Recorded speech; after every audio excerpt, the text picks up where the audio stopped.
to the $300 painting adventure. You're watching Fixing with Friends. I'm your host, that guy you know, and today this episode is chapter 3, and we are pulling off more of the front end of the car. Unfortunately, as I had mentioned in a previous video, some of the video is missing due to a hard drive issue. So you're not going to be able to see the removal of the hood, but I'm going to kind of instruct you on that. It's pretty straightforward. Oh, also, I should apologize for the delay in the videos because I have been quite busy lately. I've been doing work on several vehicles and just work in general. Unfortunately, I have yet to find someone to help with editing. The rate at which we're filming is extremely high compared to the rate of our release. So, with that out of the way, let's get to work. Here's the hinge and spring assembly for the hood. I've already removed the indicator light. There's the connector. I decided to remove the hood with the assembly and then to remove the assembly from the hood later. You remove 3 bolts from each side and then you can just slide it out with the hood. And these 2 bolts attach the hood to the hinge assembly. The video of me removing the wheel well liner and the headlights and the lower valence are also missing, but those are very straightforward, although the headlight can be a little fiddly because it's got a very long stud.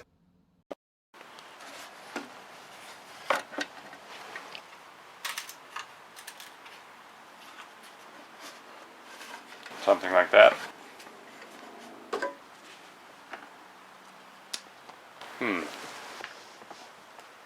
Wonder if I can fix that. Or at least do a better job than what they did. So I'm going to Google the coolant reservoir or look on the factory service manual. They don't have that many drawings in there, but if there is an illustration, it'll tell me exactly where it was supposed to go originally and if this was the original one. If it is, I will try to fix it. If not, I will just replace it. I don't know. If they're expensive, I'm just going to either use that or maybe I'll use something sort of, I don't know. I'll look around, see what I have, see if I can find anything cool but still useful. Like a really old Pepsi bottle made of glass. That seems like a bad idea. Never mind.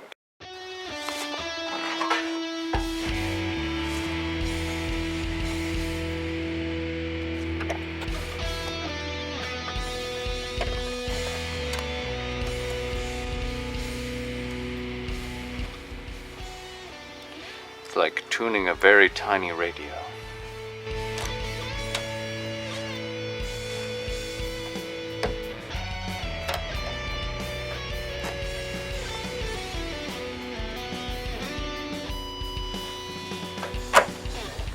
Sticky.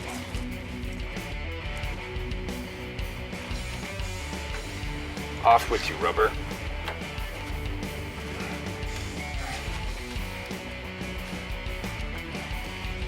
The paint was a little fresh when this went back on. Or maybe I put silicone. No, that doesn't sound right.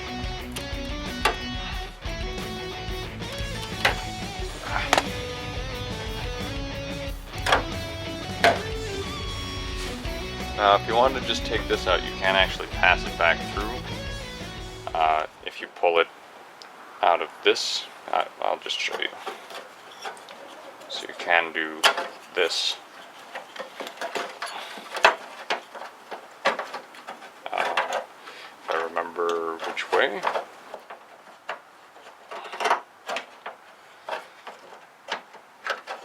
Yeah, just like that. But you can also pull it out.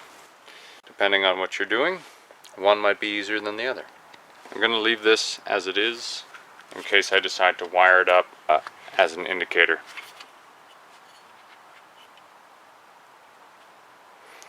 These are called side marker lamps, by the way.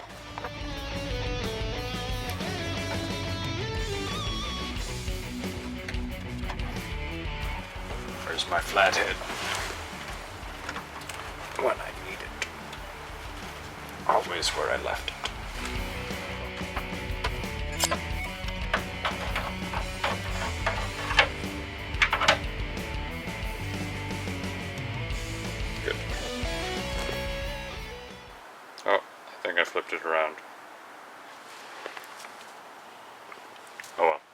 A wasp returned into the tent. Fear not, anyone with allergies. It is quite dead. Out of the tent you go. It's probably 8mm. Yes, but I need a smaller one. Or do I? Fenders off first. So everything in here, all of these screws are holding it on, not just this, but the pads.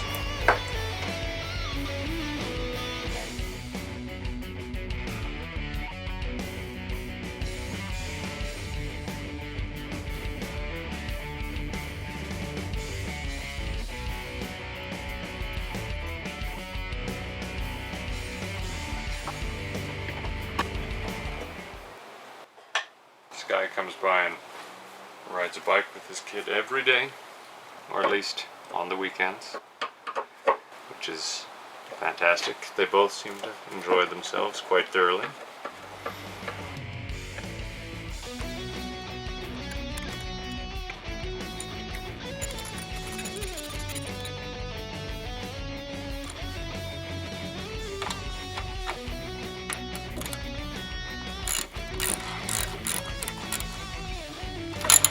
Oh, that's way easier than the first time.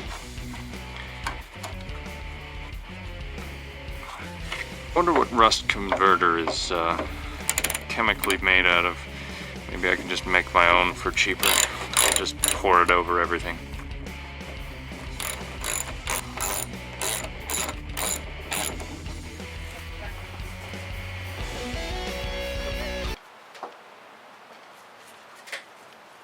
I am forgetting something.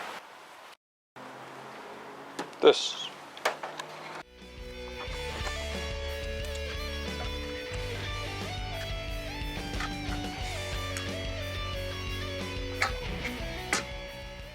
Such a cowl.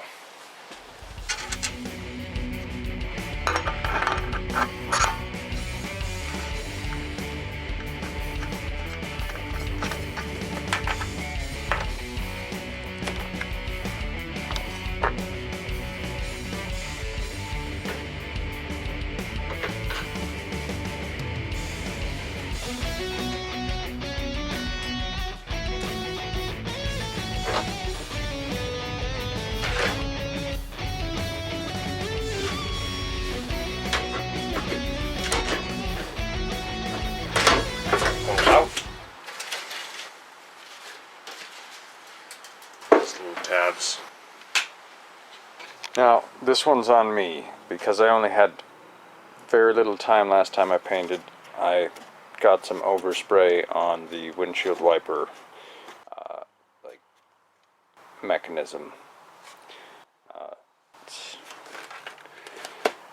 So the motor's over here, and yeah, it just sort of uses the arm to push it.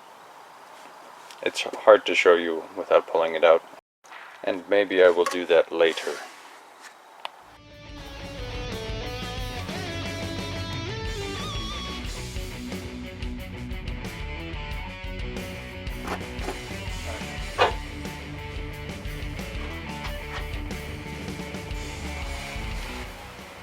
Does that make me the defender? Oh, shit. Way to be an idiot. More. Defender.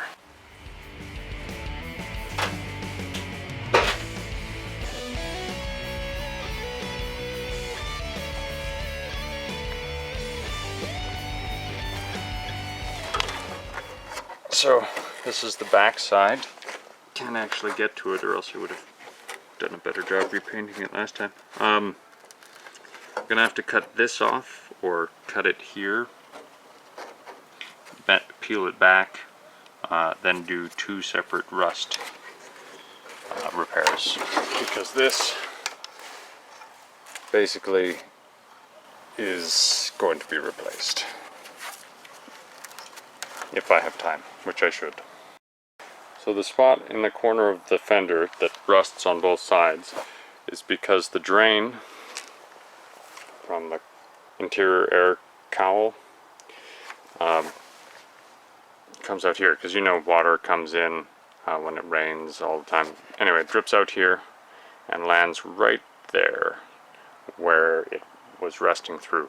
So if I can replace this with a tube, which is what I wanted to do last time, again, didn't have time to source one, this diameter, find a tube, run it all the way down, and so it just goes out.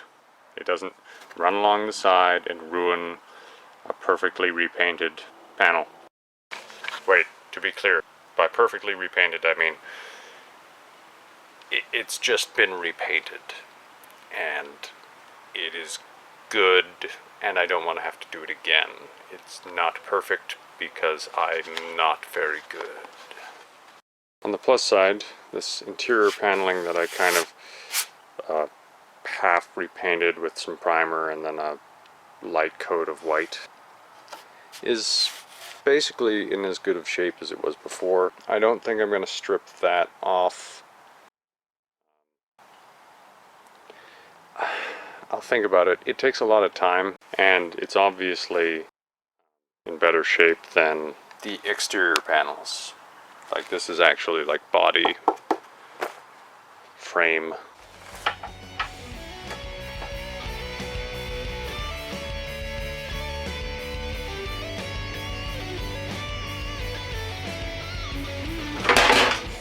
If you want your stuff not to rust, but you have to make sure you do clean off the areas around the fasteners, or else it'll just start rusting from there and go everywhere else.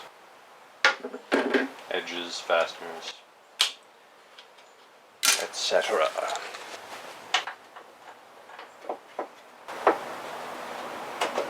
Surely seems bent.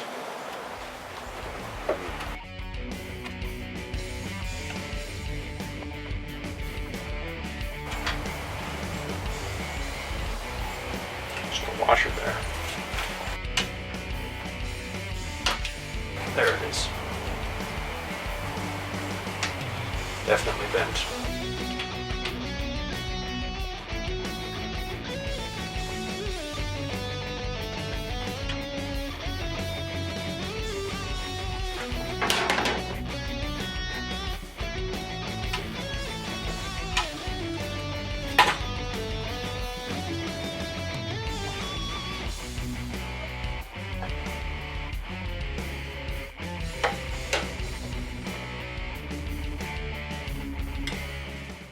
Has that been bent too?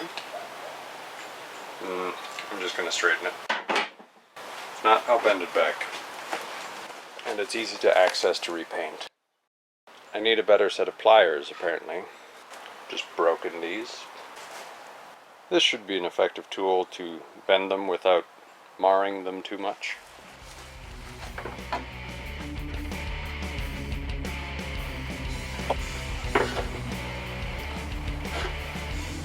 Pretty good. I don't want to go too far. This one, yeah, definitely bent.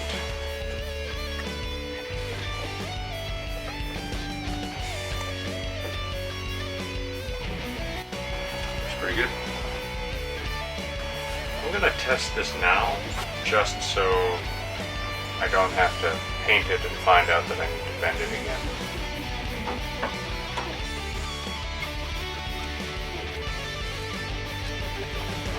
Sweet. It's flush.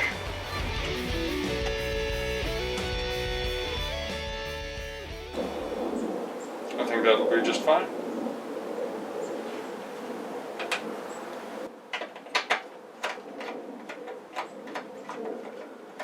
And hopefully now it'll actually be level with the surface of the hood, whereas before they were kind of depressed a bit, but I'm not too worried about that. I wasn't in the first place, but if something's bent and it's easy to fix while I have it apart, like that, assuming I did fix it.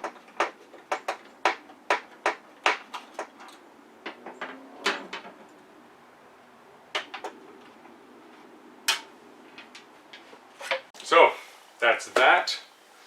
Again, my apologies for not having another video up sooner and more regularly. There's a lot more to come, both in this series and all of the other stuff. Yeah, I really need to find a way to release that stuff a lot faster. In the next video, maybe leave a comment on your preference, but we'll probably go briefly away from the $300 painting adventure and do one with an actual friend, because this year we're able to be with friends again. So you can look forward to that, or not, depending on what your preferences are. And then we'll be back into a couple more episodes in this series, and I don't know, there are a number of other videos that I'd like to do that are more, I guess, entertaining, or perhaps of just more general interest to people. However, it's really hard to justify those when there's so much other stuff to get done. So, anyway, let us know your thoughts in the comments, and see you guys next time.